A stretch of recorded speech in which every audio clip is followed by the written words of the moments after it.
त्या माईला किती बी डोकं फोडलं, किती बी बैलासारखं राबलं, तरी बी शेतीत नफाच नाही राव.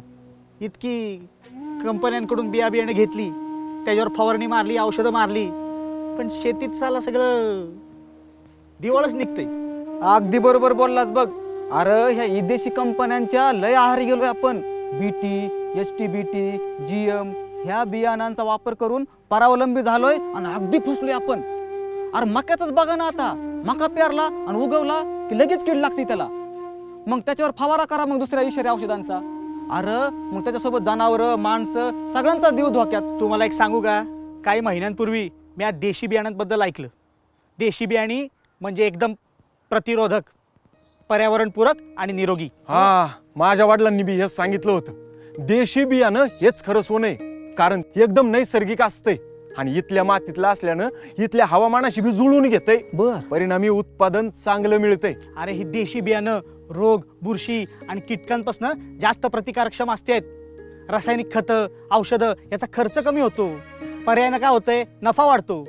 ही देशी बियाणं म्हणजे उत्पन्नाची हमीच म्हणा की. होय तर मग.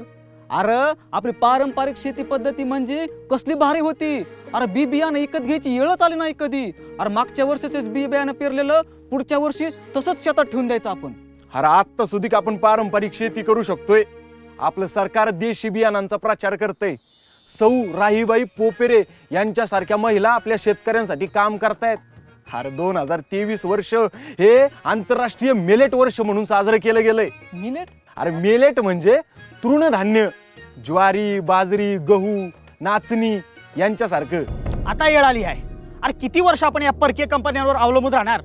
आता आपण देशी बियाणं वापरू आणि शेती स्वावलंबी करू. अंगाशी. अरे हेच आपलं भविष्य. संत तुकाराम महाराजांनी काय सांगितलंय, शुद्ध बीजापोटी फळे रसाळ गोमटी. अरे चांगलं पीक, चांगलं पर्यावरण आणि सगळ्यात महत्वाचं म्हणजे स्वावलंबन. चला तर मग निर्धार करू. यंदाच्या वर्षी देशी बियाणांचा वापर करू आणि पुढच्या वर्षीसाठी आपल्या घरातच बियाणं साठवू. आपलं भविष्य आपल्या हाती ठेवू. शेती आणि शेतकऱ्यांचा सन्मान वाढवू. देशी बियाणे भारतीय शेतीचं भविष्य. पर्यावरणाच्या अनुकूलतेसाठी, शेतकऱ्यांच्या समृद्धीसाठी आणि स्वावलंबी शेतीसाठी.